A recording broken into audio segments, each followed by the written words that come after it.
Hey everybody, Keith Hill here, foodtruckhelp.com. I love bacon truck.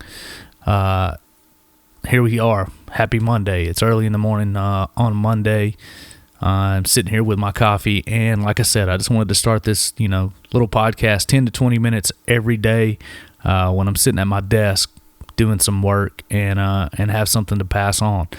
I'm looking to bring some experience and some guidance to people that haven't really been in the business, or people that may be needing help in the business. A lot of people have a very entrepreneurial spirit. They jump into business not knowing everything, and that's me. That's what I did. I had zero help whenever we started, and it was tough.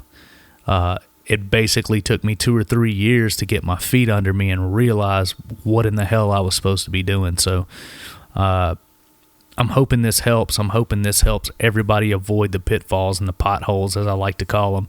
A little food truck reference there, but it's very important to get these ideas, kind of nailed down as soon as possible, because it took us 3 years of not making any profit. That's tough. Anybody hates to suck that up and just kind of, nod it off and go, all right, we didn't make any profit again this year. It was tough on us, and that's what I'm hoping to help people avoid. If I would have had something like this, and this is going to be just random thoughts at all times in my, whatever, ADD or whatever kicking in, but it's going to be a lot of random just discussions. But I would have loved to have that whenever I started, because I had nothing. I didn't know what I was supposed to be doing. I'd never really been in the food business. I'd been in the bar business for a long time, which is similar, but the food business, as you may know, if you've been in the business for a while, is a completely different animal, and it's tough to tame. So today, I want to talk about food costing. This was something I got wrong for a long time. I didn't know how to calculate it. I didn't know how to go about it. I wasn't that smart when it came to spreadsheets. And let me say that now, if you can't do basic spreadsheeting, basic formulas in Excel or numbers or Google Sheets, just learn how to do that. It's not that hard to learn how to basically add cells together, or divide cells or multiply cells together and get percentages and things like that. So if you don't know how to do that, get on Google Sheets, watch some tutorials, and it won't cost you anything using Google Sheets, and just learn how to do basic math formulas in a spreadsheet. It will really, really help your business. It will really help you understand where your money's going. And that was one of the biggest things for me. That was like an aha moment when I figured out spreadsheets, and I realized I can, add everything, take averages, get at, see percentages, and man, it was it changed my world. There are a couple things that really changed my business whenever we kind of got our feet under us, and that was one of them. Being able to see just in black and white what was going on. So, all right, let's get into food costing. Now, a couple years ago, once I became somewhat proficient in spreadsheets, I went in, I took our order guide. So for the most part, we use PFG for our groceries. So what I did is my rep had given me order guides, which was everything that we order, in the last 2 years, and that's what we do our inventory and our Sunday ordering with. We basically have that sheet laminated, and we take a dry erase marker, and we just go down that sheet and check off what we need and write quantities. That way we never miss anything. If our order comes in on Monday morning and we go, oh man, we didn't think we needed fries or we needed this, you can't miss it. If you go down that order guide, check off everything you need, you've got everything. So I took that order guide, I took every single thing that was on it, and I determined whether I needed to weigh things out. Some things have quantities. You may get 30 tortillas in a pack, and then some things go by weight: tomatoes, lettuce, seasonings, et cetera, et cetera. Most things are going to go by weight. Proteins, most always by weight, unless like we use a slider patty that is quantity, but they are 3 ounce, by how many ever quantity is in the case. So I basically went down that list. I determined what a serving was or what an ounce was, broke the scales out, went, all right, so this is how much lettuce that goes on a sandwich or a burger, or this is going to be across the board our lettuce serving. Weighed that out. Weighed, slices of tomatoes. Two slices of tomato weighs X amount. Figured out how many slices of cheese were in a pack. What that slice of cheese weighed, whether we were getting charged by weight or quantity. And I basically made a master spreadsheet, okay? And I broke everything down by cost per ounce or cost per serving, or cost per quantity. And then I tacked on another sheet to that referenced that original master sheet, and I built out all of our menu items. So like right now I have my sheet pulled up. I have, at the very top of that list is a BLT, and then I have a line for every single ingredient on that BLT. So I'll just run down those. I've got thick sliced sourdough that we get from Masada Bakery over in Atlanta, bacon, cheddar, tomato, lettuce, our smoked mayo, our house pickles that we make, even the deli paper, the paper boat it goes in. We use the 5-pound trays, and then gloves. Now, a lot of people don't charge for gloves, but what we do is we roll the price of gloves, a price of a pair of gloves into every dish, because if we're doing raw meat or chicken or whatever, we have to, after we handle it, we have to take our gloves off, wash our hands, dry, put new gloves on. So we look at it and go, hey, we're having a pair of gloves for every order gets rolled into that retail price.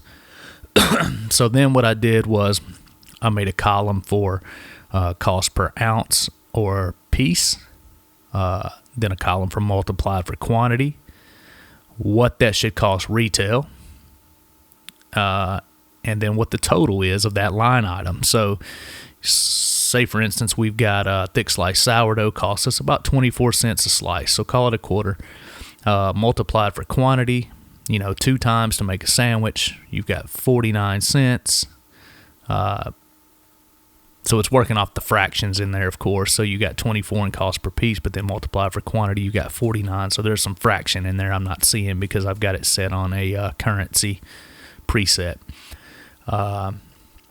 You see what the retail is on that. All right, so 49 cents times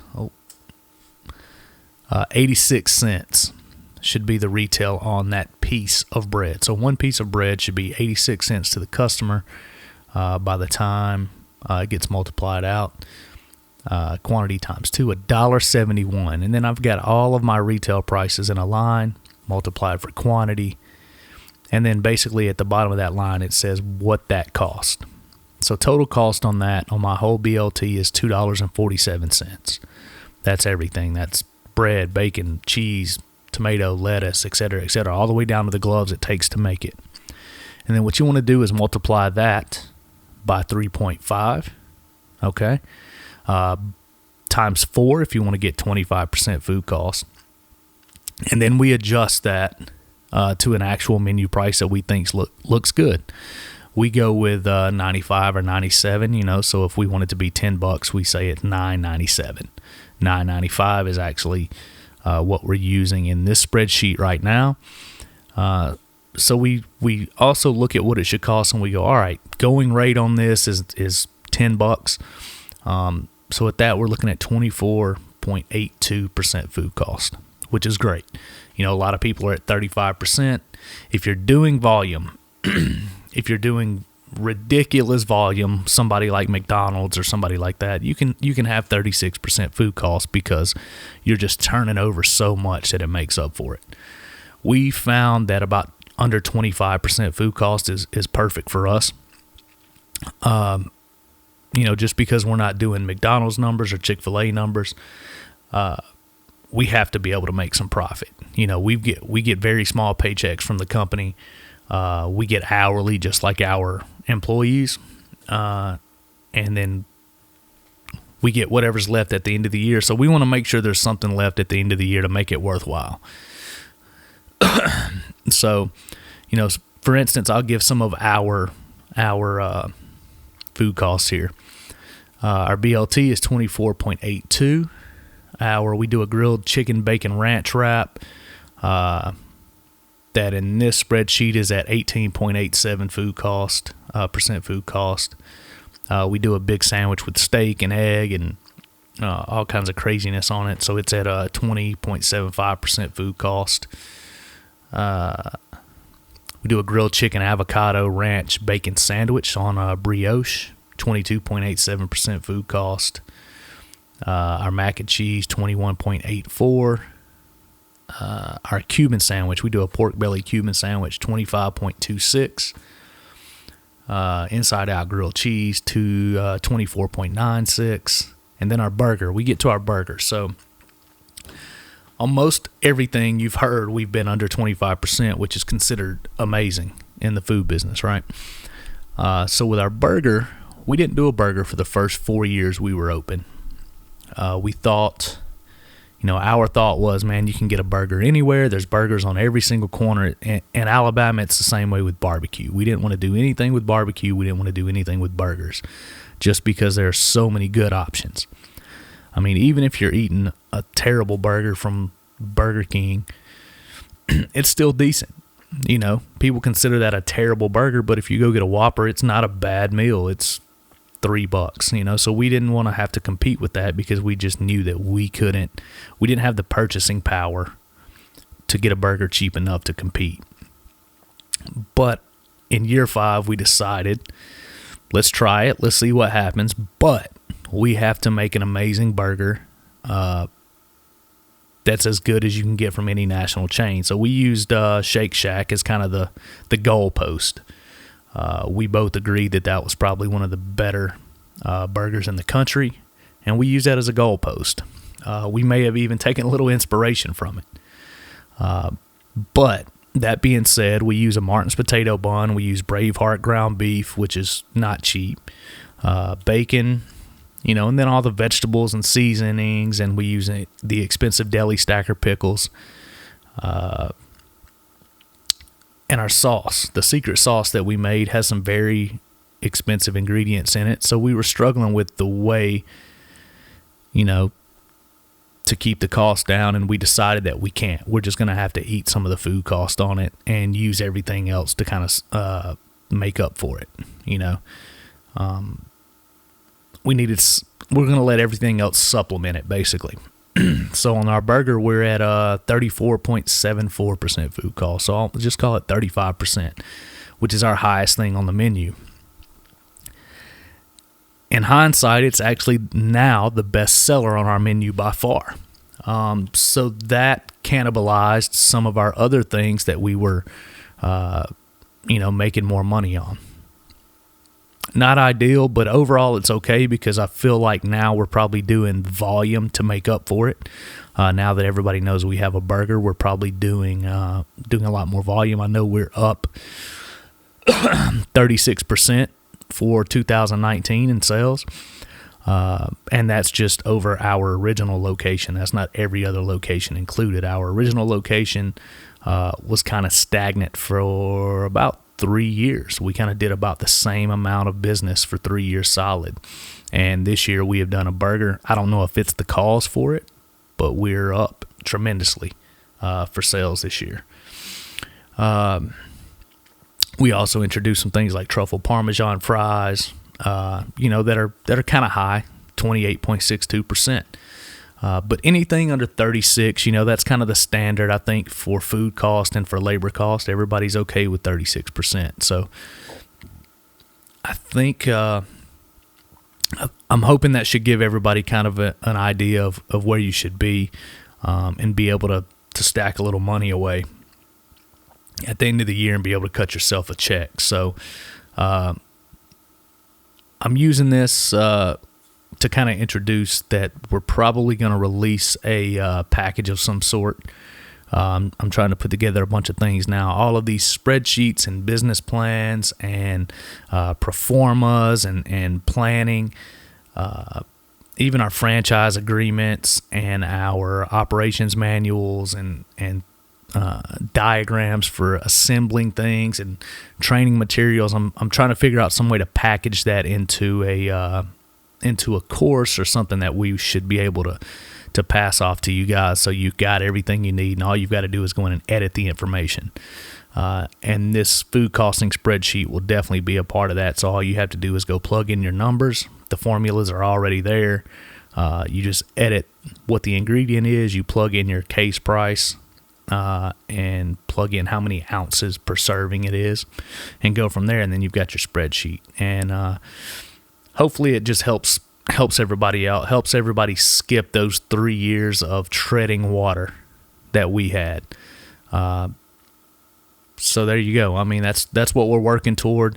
I'm going to continue to do these podcasts every morning, and hope it helps everybody out. If you've got any questions, I'm about to set up a email address as well. You can go to foodtruckhelp.com, and I'm going to try to put a little form on there to send me a message or ask questions. And as we start getting questions, I'll bring those up on the podcast, possibly in these little morning coffee sessions.